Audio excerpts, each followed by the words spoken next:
Number 10. Musk Ox. Ang unang halimaw ng Arctic. Kahit hindi ganong kilala, kapansin-pansin ang mga mangulot na buhok at matipunong katawan nito. Ano nga bang nakakatawang kakaiba sa kanila? Ito ay napakastaki at may bahagyang umbok sa balikat. Ayon sa mga reports, ang mga torong musk ox ay may taas na 5 feet at timbang na 400 kilos. Ang kanilang mahabang balahibo at makapal na katawan ay nagbibigay ng proteksyon laban sa mabangis na hangin ng Arctic. Meron silang malaking sungay na halos sumakop sa noo nila. Meron pa silang makapal na bungo na binubuo ng 4 na pulgadang sungay at 3 pulgadang buto. Parang natural na helmet nga ito eh. Pero para sa mga head-on clash ng mga torong musk ito. Sa taglamig naman, ang kanilang matipunong katawan at balikat ay tumutulong sa paghukay ng yelo upang makakuha ng lumot at damo. Hindi man sila kasing bilis ng ibang hayop sa listahan, ang kanilang solid at muscular build ang tunay na bida dito. Number 9. Tiger. Ang pinakamalaking uri ng pusa at isang tunay na ninuno ng lakas. Hindi lang sila matipuno, sila rin ay maliksi at mahusay na mangangaso. Ang mga lalaking Amur Tiger ay maaaring umabot ng 300 kilos, habang ang lalaking Bengal Tiger naman ay nasa 220 kilos. Maliwanag na mabigat at maskulado sila. Napakahaba ng kanilang mga hind legs kumpara sa front legs nila. Dahil dito, nakakalundag sila ng hanggang 10 meters sa isang talon lamang. Isipin nyo, isang talon na kayang tumawid ng 3 palapag. Ang buto sa kanilang harapan ng mga binti ay may mas makapal at mas masiksik na suportado ng malaking muscle sa balikat, kaya kailangan sa pagsakay at paghila ng maraming biktima. Bukod sa lakas, may brilyanteng camouflage sila dahil sa mga guhit at magaling silang lumangoy. Isang kakaibang kakayahan para sa isang pusa, ano? Meron nga silang 9 na subspecies ng tiger, ngunit ilan dito'y nanganganib na. Alam nyo ba na ang kanilang pag-ungol ay maaaring marinig mula sa 3 kilometro? Ay, ang layo nun ano? Number 8. Grizzly Bear. Ang maskuladong monumento ng kalikasan. Ang kanilang malaking katawan at malalakas na braso ay nagbibigay sa kanila ng reputasyon bilang isa sa pinakamakapangyarihang omnivore sa lupa. Ang shoulder hump ng grizzly ay gawa sa purong muscle. Ayon sa mga reports, ang hump na ito ang nagbibigay sa kanila ng lakas para maghukay at para magbigay ng mabilis na pagsikat. Kaya kaya nilang umabot ng 35 miles kada oras sa isang sprint lamang. Halos kasing bilis ng karaniwang sasakyan sa lungsod. Ang kanilang mahabang kuko ay parang built-in na spike, nagbibigay ng atraksyon at tulong sa pagkuha ng pagkain o sa pagtakbo. May kakayahan silang umatake ng malalaking biktima o maghukay para sa pagkain sa lupa. Pinapakita rin ng ibang pag-aaral na kayang magbukas ng panga ng grizzly hanggang 1,200 PSI ng kagat at may lakas na makapag-angat ng bato na may timbang na 500 pounds sa isang po. Sa ilang pagkakataon, kaya nilang tumakbo ng 35 mph at kumain ng malalaking hayop tulad ng elk at salmon. Sa kabila ng mabagsik nilang itsura, nakakatulog ang grizzly ng mahimbing sa taglamig. Kapag nagsimula na ang hibernation, bumababa ang kanilang pulso hanggang 10 tibok kada minuto lamang. Kapag may tao sa kanilang teritoryo, mas gusto nilang umiwas sa halip na makipaglaban. Number 7. American Bison. Hindi na nga magpapahuli ang mga bison. Ito ang pambansang mammal ng Estados Unidos at simbolo ng malawak na prairie. Malaki ang katawan at kilalang kilala sa malalaking balikat na parang bundok. Ayon sa US Department ng Interior, ang lalaking bison ay maaaring umabot ng 1,000 kilos. Ay Diyos ko po! Sila ang pinakamalaking mammal sa North America. Sa kabila ng kanilang laki, kayang tumakbo ng bison ng 35 miles kada oras at mahusay silang mandalangoy. Dahil dito, hindi mahirap isipin kung gaano kalakas ang kanilang kalamnan at sa balikat at paa. Meron silang matibay na shoulder hump na puro muscle lamang. Nakakatulong ito sa paghukay ng niebe at mas malaking supply ng puwersa kapag sila'y bumabangon sa mabagsik na panahon. Ang kanilang makapal na balahibo ay nagpoprotekta sa kanila laban sa lamig. Number 6. African Elephant. Ito ang pinakamalaking hayop sa lupa. Bukod sa timbang, nakakabilib ang kanilang maraming kalamnan. Ayon sa National Geographic, ang African elephant ay may timbang na hanggang 2.5 to 7 tons at maaaring tumaas ng 3.3 meters. Silang tunay na higante ng lupain. Pinakamagandang tampok nila ay ang kanilang trunk, isang muscular hydrostat na walang buto. Ayon sa reports, ang trunk ng elepante ay binubuo ng higit 40,000 muscles. Isipin ninyo, mas marami pa ito kaysa sa lahat ng muscle sa katawan ng tao. Dahil dito, nagagawa nilang gamitin ang trunk sa paghawak ng maliliit na bagay, pag-inom, pagtampisaw at kahit paghawak ng malalaking puno.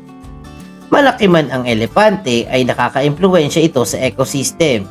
Tinatawag silang keystone species dahil sa pagbubungkal nila ng lupa at paghulma ng mga dadaanan para sa ibang hayop. Alam nyo ba na ang elepante ay may matinding memorya? Nakikilala nila ang mga miyembro ng grupo kahit tumilipas ng maraming taon. Dagdag pa, ginagamit nila ang kanilang malalaking tainga bilang radiator upang mapalamig ang katawan. Kaya pag mainit ang panahon, nagbubuga sila ng init sa pamamagitan ng pagpa-flap. Number 5. Green Anaconda. Ito ang naglalakihang ahas na mabigat at mahaba at puro muscle. Kahit walang paa, ang lakas ng kanilang katawan ay nakakabangha. Ayon sa reports, ito ang pinakamabigat sa lahat ng ahas at maaaring magtimbang na higit 280 kilos at may habang mahigit 29 feet. Sa bigat at laki na ito, halos kasintaba nilang isang school bus. Kapag nakikita nila ang biktima, ginagamit nila ang kanilang matatag na panga at ang malalakas na katawan para puluputan at pigilan ang paghinga ng biktima. Ang kanilang panga ay nakakabit sa mga stretchy ligaments kaya kayang-kaya nilang lumunok ng hayop na mas malaki pa sa kanilang ulo. At pagkatapos ay hindi kakain sila ng maraming linggo. Hindi sila lason, sila ay constrictor.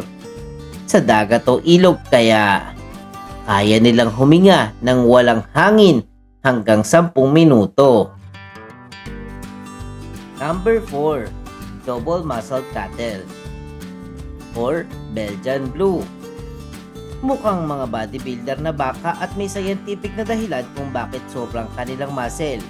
Ayon sa reports, pinaliwanag na ang double muscling ay resulta ng mutation sa myostatin gene na pumipigil sa muscle growth. Kapag nagkaroon ng mutation, nawawala ang regulasyon kaya nagkakaroon ng sobrang muscle hypertrophy. Sa lahi ng Belgian Blue, merong 11 base pair deletion na nagdudulot ng pambihirang laki ng kalamnan at dahil dito, halos walang taba at puro laman ang kanilang katawan. Ang mga baka na ito ay napakataas na carcass yield at kilala sa lean meat kaya't pinipili ng mga magsasaka ang lahi para sa produksyon ng karne. Kapag nakakita kayo ng Belgian Blue, parang nakakita na kayo ng Arnold Schwarzenegger ng mundo ng baka. Number 3. Rhinoceros. Ang naka-armor na tangke ng lupain. Kilala ang rhino sa makapal na balat at malaking katawan na parang bulldozer. Ayon sa reports, ang white rhinoceros ay may timbang na maaaring umabot sa 3,500 kilograms at kahit ang pinakamalit na species tulad ng Sumatran rhino ay nasa 600 kilos. Sa kabila ng bigat, kayang tumakbo ng rhino ng 30 miles per hour or halos 48 kilometers per hour. Mas mabilis pa kaysa karamihan ng mga tao. Ito ay dahil sa malalakas na kalamnan sa kanilang balikat at hita. Ang balat nila ay parang natural na baluti na may kapal na ilang sentimetro. Ang kanilang sungay naman ay gawa sa keratin, ang parehong material na natatagpuan sa kuko ng mga tao. Alam nyo ba na may 5 species ang rhino sa buong mundo? Number 2. Hippopotamus. Huwag maliitin ang maamong mukha at itsura nila. Sila ang ilan sa pinakamapanganib at pinakamalakas na hayop sa mundo. Ang pangalawang pinakamalaking hayop sa lupa ay sila. Kaya kaya nilang tumakbo sa lupa hanggang 22 miles kada oras or 36 kilometers per hour. Hindi biro para sa hayop na kasinlaki ng maliit na sasakyan. Kaya nilang ibuka ang kanilang bibig ng 180 degrees at may kagat na halos 3 beses na mas malakas kaysa sa leon. Ang lakas na ito ay nagagamit nila sa pagtatanggol at pakikipaglaban sa ibang hippopotamus. Taon-taon, kumakain sila ng 50 kilong damo bawat gabi at kayang huminga ng walang hangin sa loob ng 5 minuto.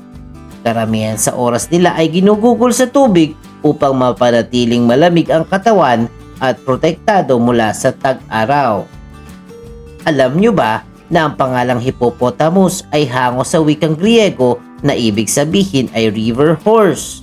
Bagamat mukha silang tamad, sila ay napaka-protective lalo na kapag may batang hipo sa paligid. And at number 1, gorilla.